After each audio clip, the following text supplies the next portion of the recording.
اللہ تبارک و تعالی اس آیات کے اندر انسانوں کو تعلیم دے رہے ہیں کہ دیکھو، جس کا حق تمہارے اوپر ہو اس حق کو ادا کر کے دنیا میں اپنی زندگی کو گزارو۔ کس کس کا کیا حق ہے؟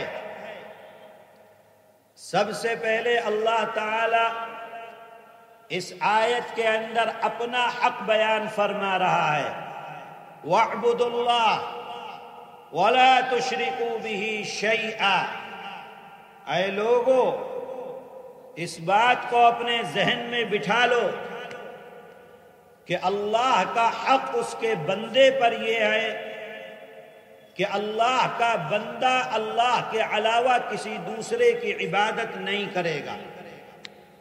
وَاعْبُدُوا اللَّهَ، اللہ کی عبادت ہوگی، وَلَا تُشْرِكُوا بِهِ شَيْئًا، اور اللہ کے ساتھ کسی کو شریک نہیں بنایا جائے گا۔ اللہ تعالیٰ کی ذات میں کسی کو شریک بنائے یا اللہ تعالیٰ کی صفات میں کسی کو شریک بنائے، اللہ تعالیٰ کو انسان کا دنیا کے اندر کیا ہوا ہر گناہ قبول ہے۔ یہ ایک ایسا گناہ ہے کہ اللہ تعالیٰ کو بالکل بھی برداشت نہیں ہے کہ انسان جس کو اللہ نے پیدا کیا وہ اس اللہ کے علاوہ کسی دوسرے کی پوجا کرے، کسی دوسرے کی عبادت کرے۔ اگر اللہ کا بندہ اللہ کے علاوہ کسی دوسرے کو پوجتا ہے، کسی دوسرے سے مانگتا ہے، کسی دوسرے کو اپنے دل میں جگہ دیتا ہے، کسی کے بارے میں یہ خیال کرتا ہے کہ میری بگڑی یہی بنا سکتا ہے، کسی زندہ کے بارے میں یا کسی مردے کے بارے میں انسان یہ تصور کر لے کہ یہی آدمی میری ضرورت کو پورا کر سکتا ہے، اللہ تعالیٰ کو یہ شرک اتنا ناپسند ہے، فرماتے ہیں ان اللہ لا یغفر ان یشرک بہ ویغفر ما دون ذلک لمن یشاء۔ ہر گناہ جو بھی تم دنیا کے اندر کر کے آؤ، کچھ بھی غلط کرو دنیا میں، اللہ فرماتا ہے معاف کر دیں گے، لیکن ایک گناہ یہ ایسا ہے جس کے بارے میں فرما دیا کوئی معافی نہیں ہے، جاؤ اس کے لیے جہنم تیار ہے، اللہ کی جہنم میں جا کر پڑے رہو، کب تک پڑے رہو کوئی اس کا سمے طے نہیں ہے، کب تک اس کے اندر پڑے رہنا ہے۔ تو فرمایا گیا پہلا حق انسان پر اپنے اللہ کا ہے، اور وہ حق یہ ہے کہ انسان ایک اللہ کی عبادت کرے، ایک اللہ کی پوجا ہو، ایک اللہ کو اپنے دل کے اندر رکھے، اللہ کے علاوہ کوئی انسان، کوئی پیر، کوئی بڑا کوئی چھوٹا، کوئی اس قابل نہیں ہے کہ اللہ کے علاوہ کسی دوسرے سے انسان مانگے۔ جو لوگ قبروں کے اوپر جا کر مانگتے ہیں، سجدہ کرتے ہیں، دھاگے باندھتے ہیں اور قبر والے سے کہتے ہیں کہ ہماری ضرورت کو پورا کرو، اللہ تعالیٰ فرما رہا ہے کہ یہ قبر والا اگر ککر اس کی قبر پر پیشاب کر کے جائے تو وہ ککر کو نہیں بھگا سکتا، تو تمہیں کیا فائدہ پہنچا سکتا ہے؟ تو سب سے پہلا حق اس دنیا کی زندگی میں اگر کسی کا ہے تو وہ اللہ کا ہے، اور وہ حق یہ ہے کہ اللہ کے علاوہ کسی کی عبادت نہیں۔ آگے فرماتے ہیں وَبِالْوَالِدَيْنِ إِحْسَانًا، اور اپنے ماں باپ کے ساتھ اچھا ویوہار کرو، اپنے ماں باپ کی بات مانو، ماتا پتا جو کہیں اس پر اپنی زندگی کو گزارو۔ دوسرا حق تمہارے اوپر اپنے ماتا پتا کا حق ہے۔ اللہ کے وہ بندے جو اپنے ماں باپ کا حق ادا کرتے ہیں، دنیا میں اللہ تعالیٰ ان کو یہ اجر عطا فرماتا ہے کہ وہ آدمی جو اپنے ماں باپ کا حق ادا کرتا ہے، اللہ سے جو دعا کرتا ہے اللہ اس کی دعا کو قبول فرماتے ہیں۔ ماں باپ جنہوں نے دنیا کے اعتبار سے تم کو جنم دیا ہے، اگر کوئی آدمی ماں باپ کو دکھ دے گا، تکلیف دے گا، ماں باپ کے کہنے پر نہیں چلے گا، جناب رسول اللہ صلی اللہ علیہ وسلم سے پوچھا کہ اللہ تعالی ہم سے راضی ہے یا اللہ ہم سے ناراض ہے، ہمیں کیسے پتا چلے گا بتلائیے؟ اللہ کے نبی نے فرمایا معلوم ہوگا۔ کیسے معلوم ہوگا؟ کہنے لگے کہ دیکھو اپنے ماتا پتا کو، اگر تمہارے ماں باپ تم سے راضی، تمہارا اللہ تم سے راضی ہے، اور تمہارے ماں باپ تم سے ناراض ہیں تو تمہارا اللہ تم سے ناراض ہے۔ اے میرے بھائیوں، مدرسوں کے اندر پڑھنے والوں، کالجوں کے اندر پڑھنے والوں، بزنس کرنے والوں، اس بات کو یاد رکھو، اگر ترقی چاہتے ہو تو اپنے ماں باپ کی دعائیں لے کر دنیا میں اپنی زندگی کو آگے بڑھاؤ۔ ماں باپ تمہارے ساتھ ہیں، کوئی آدمی تمہارے پر کوئی تکلیف نہیں لا سکتا ہے، اور ماں باپ اگر ناراض ہیں تو دنیا کا کوئی آدمی تمہیں کوئی فائدہ نہیں پہنچا سکتا ہے۔ موسیٰ علی نبینا علیہ السلام اللہ تعالیٰ کے بڑے لاڈلے نبی ہیں، بات کرتے ہیں اللہ تعالیٰ سے، جب چاہتے ہیں تب بات ہوتی ہے۔ میرے آقا حضرت محمد صلی اللہ علیہ وسلم معراج ہے، تشریف لے جا رہے ہیں آسمانوں پر، سدرۃ المنتہا، اللہ کے قرب پہنچ گئے۔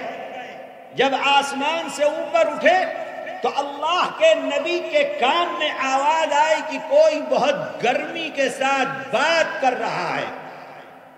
پوچھا جبریل سے کون ہے؟ جبریل نے بتلایا کہ موسیٰ ہیں۔ کس سے بات کر رہے ہیں؟ اللہ سے بات کر رہے ہیں۔ اتنی گرمی کے ساتھ بات کر رہے ہیں کہ ہاں اللہ کو ان کا یہی لب و لہجہ پسند ہے۔ موسیٰ علیہ السلام ہر چیز کو اللہ تعالی سے معلوم کر لیا کرتے تھے، پوچھا کرتے تھے، جو بات ذہن میں آئے فوراً اللہ سے پوچھ لیا کہ اللہ ایسا کیوں ہوا۔ ایک دن اللہ سے معلوم کر لیا کہ یہ بتلائیے، اللہ یہ بتلائیے کہ آپ نے مجھ کو نبوت کے لیے کیوں منتخب کیا؟ کیا دیکھا آپ نے مجھ پہ کہ مجھ کو آپ نے اپنا نبی بنا لیا؟ اللہ تعالیٰ نے فرمایا کہ موسیٰ تم بکریاں چرا رہے تھے، ایک بکری ریوڑ سے نکل کر جنگل کی طرف چلی گئی، تم اس بکری کے پیچھے پیچھے گئے، سارا دن ہو گیا وہ بکری تم کو دوڑاتی رہی، بھگاتی رہی، تم تھک گئے، شام کو وہ بکری تم کو ملی تو ہونا یہ چاہیے تھا کہ تم اس بکری کو مارتے، ذبح کر دیتے۔ تم نے یہ کیا کہ اس بکری کو لے کر بیٹھ گئے اور اس کا پاؤں دبانے لگے اور کہنے لگے کہ تو خود بھی تھکی سارا دن اور مجھ کو بھی تو نے سارا دن تھکایا، کیا ضرورت تھی تجھے مجھ کو بھی تھکانے کی اور خود بھی تھکنے کی؟ اے موسیٰ تمہارا وہ عمل مجھ کو اتنا پسند آیا کہ میں نے تمہیں اپنی نبوت کے لیے منتخب کر دیا۔ یہ موسیٰ ہیں، اللہ تعالیٰ فرماتا ہے میں نے تمہارا ساتھی جنت کے اندر فلاں قصائی کو منتخب کر دیا ہے، وہ قصائی جنت میں تمہارا دوست ہوگا۔ موسیٰ علیہ السلام گئے، دیکھا کہ وہ آدمی گوشت بنا رہا ہے، اس کے گھر گئے، ساتھ میں اس نے گوشت کو بنایا پکایا، اس کی بوڑھی ماں ہے، اس نے اپنی ماں کو کھلایا، منہ صاف کیا۔ جب منہ صاف ہو گیا تو موسیٰ برابر سے سن رہے ہیں کہ ماں اپنے اس قصائی بیٹے کو دعا دے رہی ہے کہ اللہ تجھے جنت کے اندر موسیٰ کا ساتھی بنا دے۔ ماں کی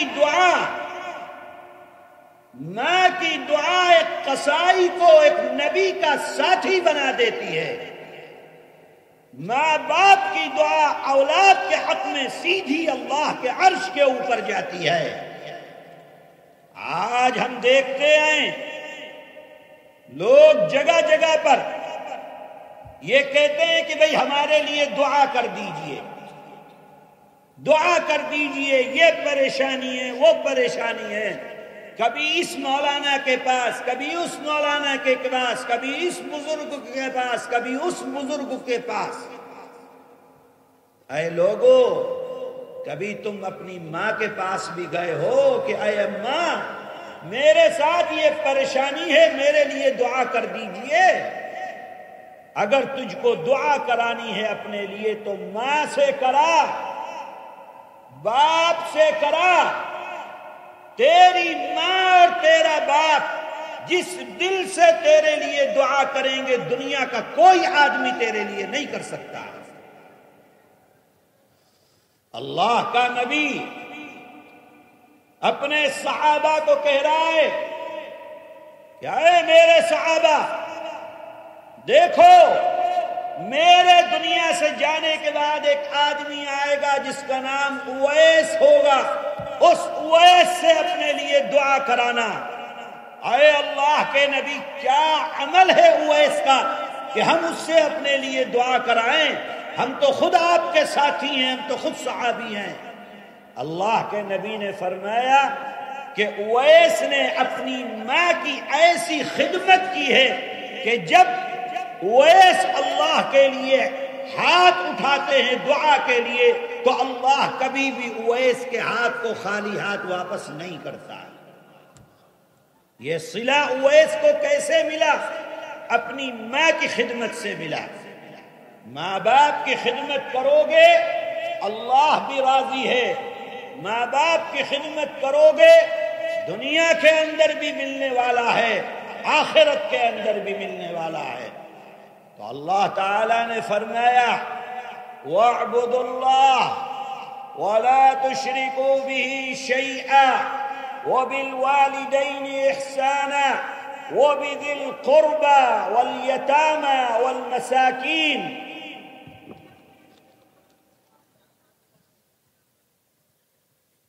حق بتا رہے ہیں، کس کس کا حق ہے؟ اللہ تعالیٰ فرما رہا ہے تمہارے اوپر پہلا حق اللہ کا، دوسرا حق تمہارے ماں باپ کا،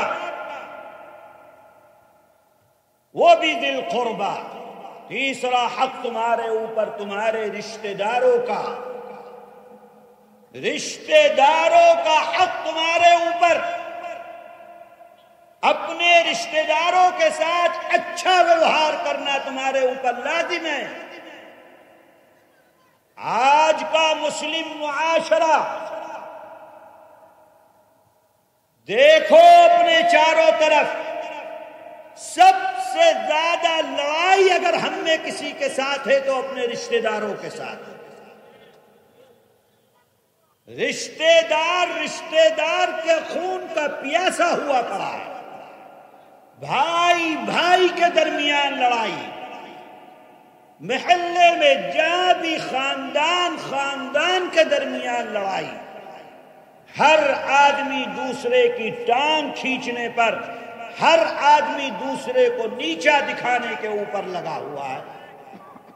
اللہ تعالی فرما رہا ہے اے لوگو، حق ہے تم پر، لازم ہے تم پر، فرض ہے تم پر، امانت ہے تم پر۔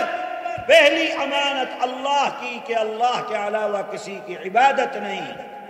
دوسری امانت تمہارے ماں باپ کی کہ ماں باپ کی بات مان کر اپنی زندگی کو گزارو، وہ بھی ذی القربیٰ، رشتہ داروں کے ساتھ اچھا معاملہ، والیتامی، اور یتیموں کے ساتھ، والمساکین، غریبوں کے ساتھ۔ اللہ تعالیٰ فرما رہا ہے یہ حق ہے تم پر۔ کسی یتیم کا مال اگر تم نے لے لیا، کھا لیا، کسی یتیم کو تکلیف دی، کسی یتیم کے حق میں کوتاہی کی، اللہ قرآن میں فرما رہا ہے یتیم کا مال کھانے والے اپنے پیٹ کے اندر آگ کو بھر رہے ہیں۔ آج اس سلسلے میں احتیاط نہیں برتی جاتی۔ آگے فرماتے ہیں والجار ذی القربى والجار الجنب والصاحب بالجنب وابن السبيل وما ملكت أيمانكم إن الله لا يحب من كان مختالا فخورا۔ حق ادا کرنا ہے اللہ کا، حق ادا کرنا ہے ماں باپ کا، حق ادا کرنا ہے رشتہ داروں کا، حق ادا کرنا ہے یتیموں کا، حق ادا کرنا ہے غریبوں کا۔ اس کے بعد فرماتے ہیں حق ادا کرنا ہے اپنے پڑوسی کا۔ کون سا پڑوسی؟ جو تمہارے قریب رہتا ہے وہ پڑوسی، جو تم سے دور رہتا ہے وہ پڑوسی۔ کون پڑوسی؟ جو تمہارا رشتہ دار ہے وہ پڑوسی، جو تمہارا رشتہ دار نہیں ہے وہ پڑوسی۔ کون پڑوسی؟ جو تمہارے اپنے دھرم والا ہے وہ پڑوسی، جو تمہارے دھرم والا نہیں ہے وہ پڑوسی۔ تمہارے اوپر لازم اور ضروری ہے کہ تم اپنے پڑوسی کا حق ادا کرو۔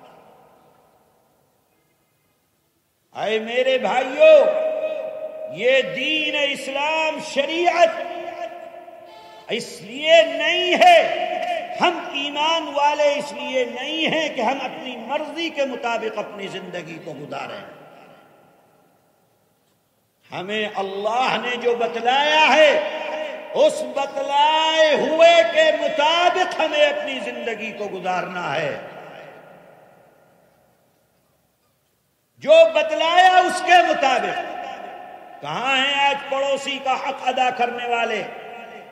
آج تو شہروں کا حال، ایک بلڈنگ میں پڑوس، سامنے والے فلیٹ میں کون رہتا ہے آج پڑوسی کو نہیں معلوم ہوتا۔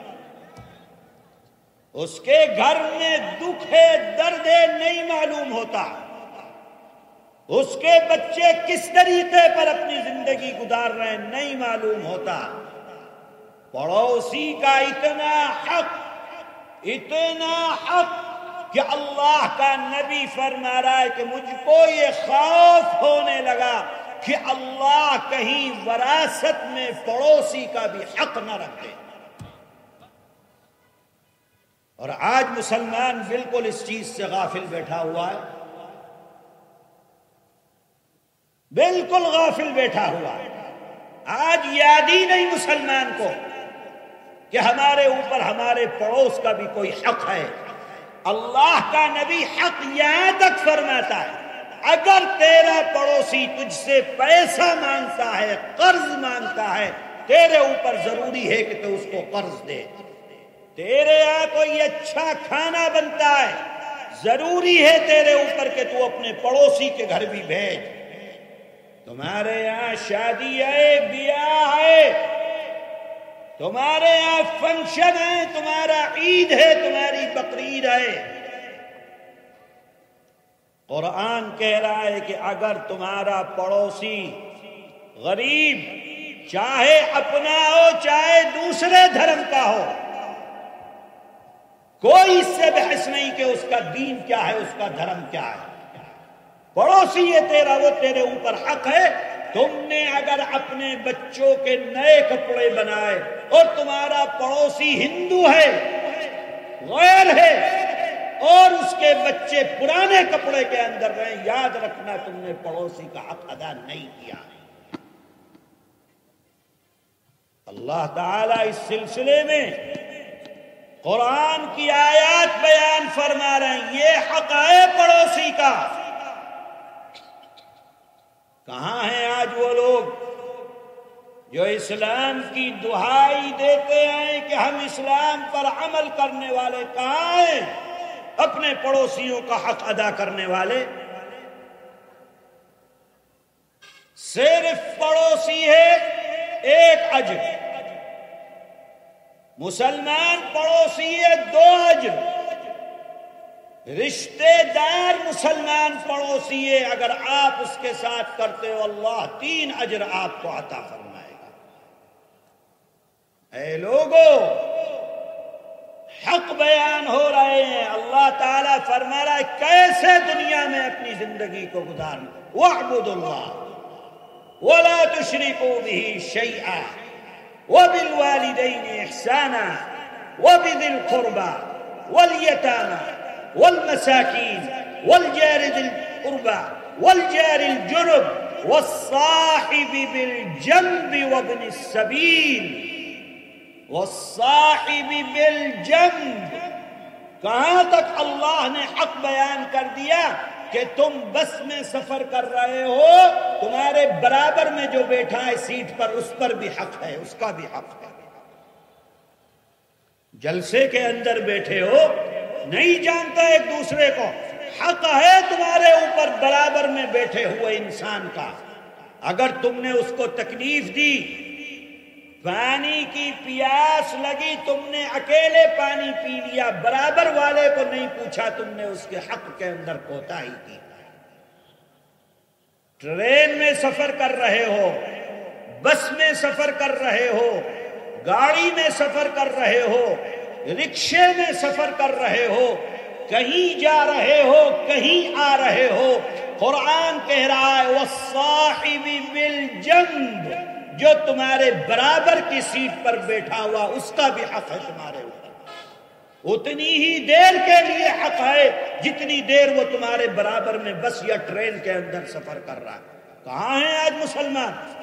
ارے بابا، اگر ہم یہ چاہیں کہ دوسرے ہمارے ساتھ کریں گے تو دوسروں کے پاس اللہ کا قرآن نہیں ہے، دوسروں کے پاس رسول اللہ کی حدیث نہیں ہے. یہ قرآن کی تعلیم تمہارے پاس ہے، تم کو دیا گیا ہے، اللہ نے تمہارے اوپر لازم کیا ہے کہ تم صاحب الجنب، جو تمہارے برابر میں بیٹھا ہوا انسان ہے، تم اس کا حق ادا کرو. مدرسے کے اندر رہتے ہو، جو ساتھ میں طالب علم رہتا ہے اس کا حق تمہارے اوپر ہے.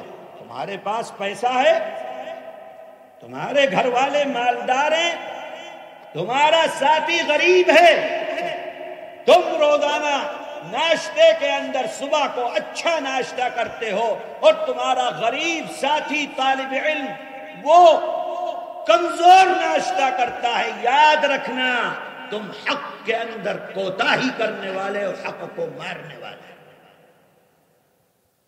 یہ زندگی ایسی نہیں ہے کہ اس زندگی کو اپنی مرضی کے مطابق گزارا جائے. وابن السبیل، اور مسافروں کا حق ہے تمہارے اوپر. وما ملکت ایمانکم، اور جو لوگ تمہارے نیچے کام کرتے ہیں. آئے محتمیموں سن لو، جتنے محتمیم یہاں موجود ہیں سن لیں، جتنے اساتذہ تمہارے نیچے کام کرتے ہیں سب کا حق ہے تمہارے اوپر. اللہ نے حق رکھ دیا ہے.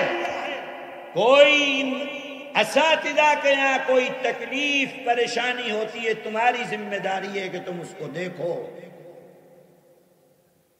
جتنی تمہارے پاس وسعت ہے اس کے مطابق اپنے اساتذہ کے معاملات، ان کے گھر کی زندگی، ان کی تنخواہوں کو دیکھو.